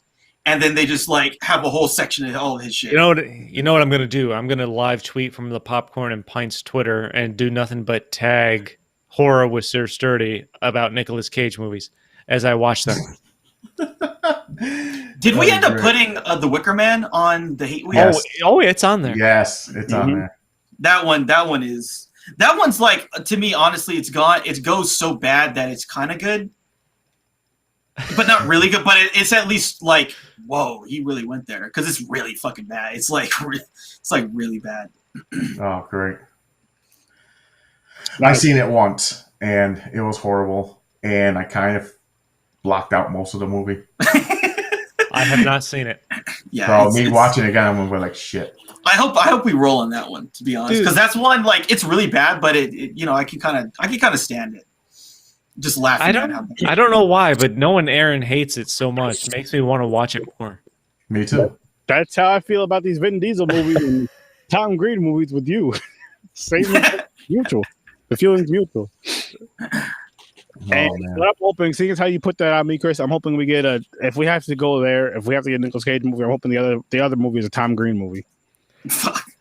Hey man, if we hit a Nick Cage and Tom Green movie on the Hate Wheel in the same week, that's you and me are gonna rail. That's the end, man. I'm gonna be dying. Oh my goodness, it's gonna be fun. Yeah, fucking. Fuck. What movie's gonna be worse? Tom Green. Tom Green is like it's a whole nother level of bad. We'll see what happens though. That's gonna be some shit. All right, cool. Tune in next time when we spin more wheels and we watch Fast 5. Yes. And I go off on some kind of tangent because I know I will. Definitely. So we want to do our plugs, guys? Yep. Go ahead. Whoever wants to go first. Ibrahim, you want to go first? Yeah. Deep Focus Cinema Podcast. I'm on a bit of a hiatus. I have a lot of I'm like working on a movie project, and so it's taking up a lot of my time. But just check out. So I have a lot of like stuff that I've done. You won't see me talk about KOYAANISOATSI, but I did talk about my other favorite movies of all time, so you could check that out. It's like 40 hours of content. So there's a lot of stuff there. Just check it out. Which is fucking awesome. That's a lot of content. Oh yeah. All right, you see me on Horror Source 30, Tuesdays and Thursdays night, 9 p.m. Eastern Time. Popcorn Point Saturday, 9 p.m. Eastern Time. And check out the Twitter page, Popcorn Pints. at Popcorn Pints. Yes, sir. Stories from a bar. Be sure to start following the Stories from a Bar YouTube. I'm going to start streaming virtual happy hours there with all kinds of people on top of just posting the episodes. Check out Stories from a Bar on Facebook and Twitter, of course, and follow the Popcorn and Pints Twitter. And yeah, check out Popcorn and Pints, of course, on Saturday nights at 9. And as you guys know, I'm Sir Sturdy. It says it right over here. Boop, boop, boop, boop, right there. But you can find me on Horror with Sir Sturdy, Tuesdays and Thursdays, 9 o'clock Eastern time, like Jason said. Next Tuesday, we're actually doing Leprechaun 4 in space. I want to watch that. You gotta watch it. I mean, I don't know if that's too late for you to review it with us. It is. Leprechaun 4 in space. Yikes. At least jump in the comments if you can, maybe. I mean, I'm usually asleep by a little after 9, so you get up early. I do. I usually go to sleep around like 9:30, 10, except for if I'm doing a podcast. Yeah. But yeah, so that's what we're doing Tuesday. Thursday, you'll have to wait for Tuesday to see what we spin on the wheel. And you can find me, of course, on Popcorn and Pints every Saturday night, 9 o'clock Eastern time. And we are going live. So much fucking fun. We have so much fucking fun with this shit. Just see what happens next. I feel like next weekend is going to be a really interesting weekend of ratings because we're going to get a hate, possibly, all around the board, possibly. And then a movie that's just like, this is fucking, I love it. I still love it. That'd be cool. Can't fucking wait. Between The Mask and Fast 5. Very excited for both, especially Fast 5 because Chris looks pissed already. Not excited at all. Can't believe they were on the same wheel. It was exciting watching Chris watch the trailer was super exciting. Like, why the fuck is Vin Diesel on a farm? You were really upset about that. I mean, he popped out of the ground. That's how. Like, yeah, he was like literally going home. He looks like a fucking spud on legs. Spud on legs. Fuck, man. Well, guys, I mean, this was a good, great fucking fun time.